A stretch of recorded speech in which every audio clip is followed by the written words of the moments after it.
Ashamar kafuudhee kabajamtoota daawwattoota Oromiyaa Miidiyaa Neetwoork oduu ija isinitti himaa. Gaafiin naannoo ta'u uummata Sidaamaa baroota dheeraaf dhalattoonni sabicha aarsaa guddaa itti kafalaa turan deebii akka argatuuf kan qabsaa'e hayyuun siyaasaa Jawaar Mohaammed hidhaatii hiikamutti gammannee jirraa jedhan dhalattoonni uummata Sidaamaa.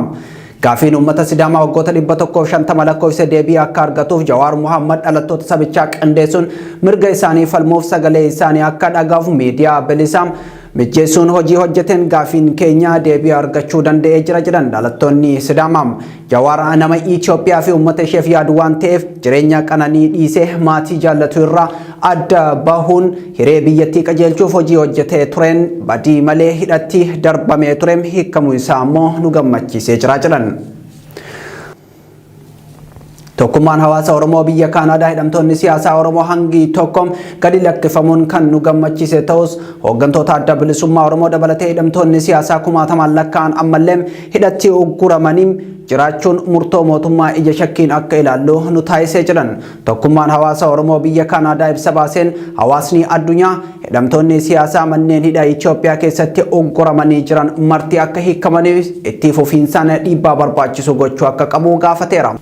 Kana malees wal waraansi biyyattii lubbuu dargaggoota kuma dhibbootaan lakkaa'aman nyaachuun biyyattii qarree diigumsaa irra dhaabee xumura akka argatu haleellaan diroonii itti fufiinsaan lammiilee nagaa gaaga'aa jiru akka dhaabbatuu fi mariin dhugaam hiree biyyattii gara nagaa fi tasgabbiitti geessuuf danda'u qaama hunda hirmaachisee akka ta'amuuf hawaasni addunyaa itti fufiinsaan dhiibbaa gochuu akka qabu gaafateera. Tokkummaan hawaasa Oromoo biyya Kaanaadaa tokkummaa hawaasaa Minisootaa fi Koongiransiin Oromoo idil addunyaas ibsa wal fakkaataa baaseeti jira.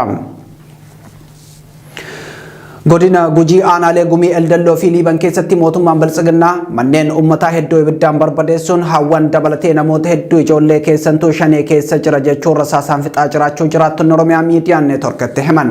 Gochaa duguggaa sanyii uummata keenya irratti raawwatamaa jiru kanam maatiin miidhamtoota Oromoon cal'isee nu ilaaluu hin qabu jechuun gaafataniiti jiru.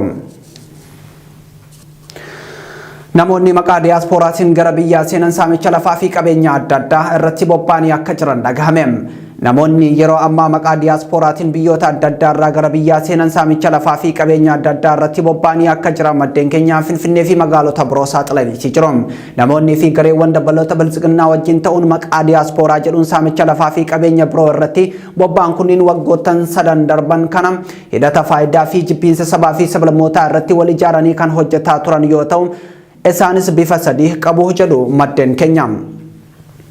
Caasaa kanneen sadeen keessaa gareen siyaasaa waggoota darban dhaabaa qinijjiitii turee fi boodas gara Gimboo Sabaatti of jijjiiree yeroo ammaa immoo maqaa Izeemaa jedhuun biyyattii keessatti sirna Biltsiginnaa utubuudhaan socho'aa jiru sadarkaa duraa irratti argamas jedhanii maddeen keenya.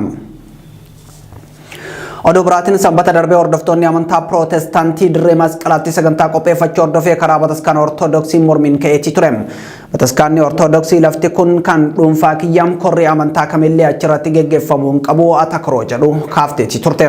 Sagantaa kana irratti kan argaman kantiibaa magaalaa Finfinnee addabaabaayii masqalaa kan jaarmiyaa amantaa kamillee miti kan uummata gibira kafalu maraatii jedhaniiti jiru. Waraanni Eertiraa haleellaan irratti bane jechuun mootummaan Tigraay himate. Waraanni Eertiraa haleellaa haarawaa sanbata Sigaamaa Kifooloo lafa jedhamtu kan kaaba lixa Tigraay magaalaa Shiraaroo keessatti argamtu keessatti banuu dubbi himaan humnoota Tigraay Geetaachoo Raddaa karaa Tiwiitara isaaniitiin himaniiti jiru. Gama biraatiin immoo kaaba lixa Tigraayitti namoonni nagaa 56 haleellaa xayyaaraan dhumuu hordofeem dhaabbileen gargaarsaa hojii dhaabuu jaarmiyaan gargaarsa namoomaa dhaabbata mootummoota gamtoomanii Ochaan himeeti jira. Haleellaan namoota nagaa 56 fixe kun jimaataa darbe raawwatame. Oduun ijoo ammaaf qabnu kana fakkaataa qophiileen OMN itti fufu hora bulaa.